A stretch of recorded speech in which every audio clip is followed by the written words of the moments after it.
Bienvenue à la rétrospective mensuelle de mai.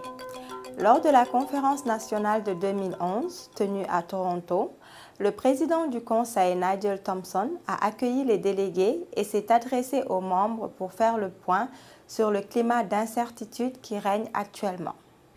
Il a encouragé les membres à penser aux aspects positifs de l'année écoulée, entre autres, l'engagement clair et solide du gouvernement à adopter une nouvelle loi pour combler le vide législatif qui permet aux agents fantômes d'exercer des activités en concurrence directe avec des professionnels agréés.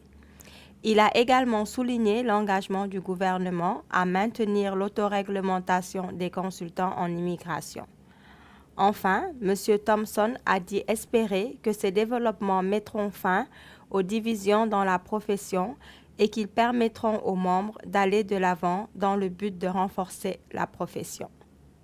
Il est important de ne pas oublier que les membres doivent maintenir leur adhésion afin d'être reconnus comme représentants autorisés. Par ailleurs, une nouvelle série de vidéos de FPC découlant de la conférence nationale de 2011 sera disponible prochainement. La conférence s'est avérée un succès retentissant.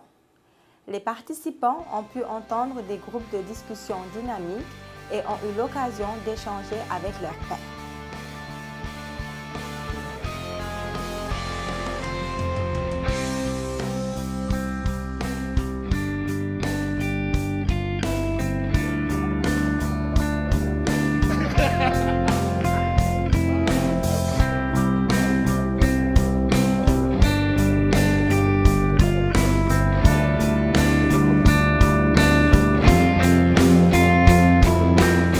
Je suis très heureuse d'avoir pu rencontrer plusieurs collègues et d'anciens amis et j'espère que je les reverrai l'an prochain.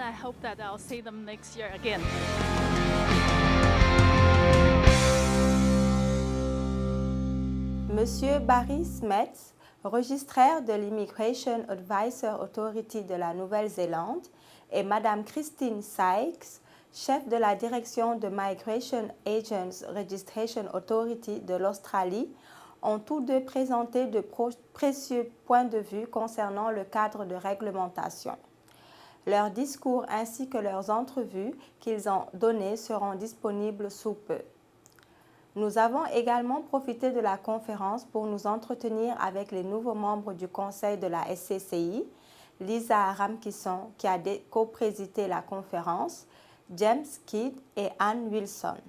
Nous leur avons demandé de se présenter et d'expliquer pourquoi ils étaient intéressés à occuper un poste au conseil. Voici ce qu'ils ont répondu.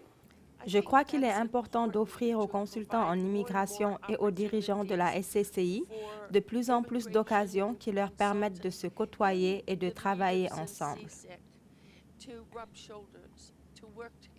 J'ai toujours voulu faire partie du conseil et mettre à contribution mon expertise. Je souhaite mettre à profit mes antécédents et mon expertise afin d'aider de toutes les manières possibles. J'espère pouvoir faire une contribution positive à la SCCI, surtout pour ce qui est de préserver notre droit d'exercer notre profession et de maintenir une norme élevée pour les membres et même faire du mentorat auprès de membres de la SCCI qui sont plus jeunes ou nouveaux. Pour ce qui est des nouvelles concernant les audiences, un tribunal de conseil de discipline a rendu une décision dans l'affaire Emlin.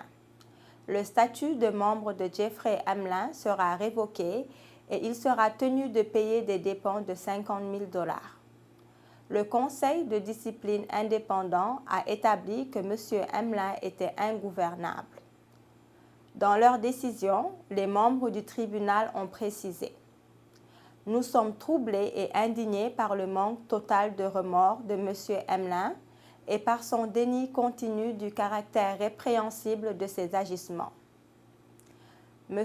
Emlin n'aura pas le droit de présenter une nouvelle demande d'adhésion pendant au moins 2 ans et devra suivre un cours de déontologie professionnelle et se conformer à d'autres exigences.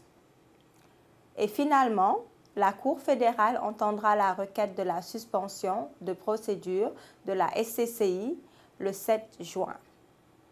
Restez à l'affût pour plus de détails le mois prochain. Merci de votre attention.